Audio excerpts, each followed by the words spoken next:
امام غزالی علیہ الرحمٰن نے ایک بڑی خوبصورت بات لکھی ہے کہ ایران کا ایک بادشاہ تھا اور کسی مہم پر اس نے اپنی فوج کو بھیجنا تھا، تو اپنے بیٹے کو اس نے جو ہے وہ بطور سپہ سالار قیادت دیتے ہوئے رخصت کر دیا۔ تو جب مہم پر وہ نکلے تو بادشاہ بھی پیچھے سے دعائیں کرتا رہا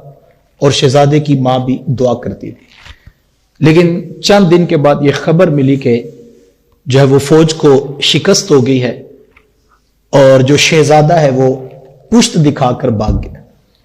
تو یہ خبر جب بادشاہ تک پہنچی تو بادشاہ کو بڑی تکلیف ہوئی کہ میں نے اتنی محنت سے بیٹے کو تیار کیا اور پھر میں نے اس کو جہاد پر بھیجا، اور یہ کیا بات ہوئی؟ چلو شکست تو سمجھ میں آتی ہے، بندہ ہار جیت تو ہو جاتی ہے، لیکن یہ کیا بات ہوئی کہ پشت دکھا کر بھاگ گیا۔ کاش کہ یہ خبر مجھے ملتی کہ آپ کا بیٹا شہید ہو گیا تو مجھے ناز ہوتا، تو کوئی بات نہیں، فتح نہیں ہوئی تو لیکن میرا بیٹا شہادت کا تاج پہن کر آیا۔ تو بادشاہ کے دل میں اس بات کا بڑا دکھ ہوا اور وہ اپنی بیوی کے پاس آیا اور اس نے آ کر کہا کہ فتح تو نہیں ہو سکی، لیکن یہ جو ساتھ خبر ہے کہ بیٹے نے پشت دکھائی ہے اور وہ بھاگ گیا ہے، یہ مجھ سے ہضم نہیں ہو رہی، تو اس نے مجھے بڑی تکلیف دی ہے۔ تو وہ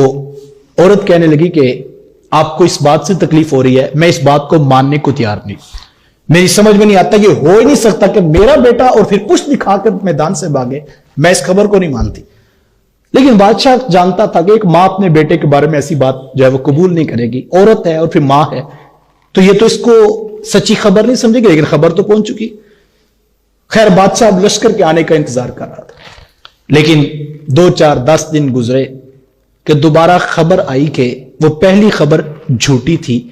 اللہ نے آپ کے بیٹے کو فتح بھی دی ہے اور سپہ سالار کے سر پہ محبت کا تاج بھی سجایا۔ جب یہ خبر پہنچی تو بادشاہ خوشی خوشی جو ہے وہ ملکہ کے پاس آیا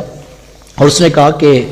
تمہیں مبارک ہو، ہمارے بیٹے نے پشت نہیں دکھائی، وہ پہلی خبر جھوٹی تھی اور اب خبر سچی ہے کہ ہمارے بیٹے نے میدان میں کھڑے ہو کر مقابلہ کیا اور اس کی محنت کا یہ صلہ ہے کہ اللہ نے ہماری فوج کو فتح عطا کی۔ تو پھر بادشاہ کہنے لگا لیکن ایک بات تو بتاؤ، میں تو خبر مان چکا تھا کہ ایسا ہو جاتا ہے، بعض اوقات انسان بزدلی دکھا جاتا ہے، لیکن تم ماننے کے لیے تیار نہیں تھی، تو آخر اس کی وجہ کیا تھی؟ تو اس نے کہا بادشاہ میں نے ساری زندگی 100% حلال کھلایا ہے، اور دوسری بات یہ ہے بادشاہ کہ میں نے اس بیٹے کو جو ہے جتنی دیر دودھ پیتا تھا میں باوضو ہوتی تھی اور سونے محمد پہ درود پڑھتی تھی،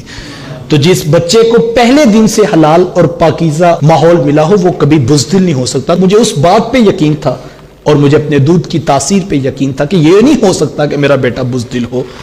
تو یہ اس کی جو ہے وہ تاثیر ہے جو تم نے میدان کارزار میں آج سنی ہے اور دیکھی ہے۔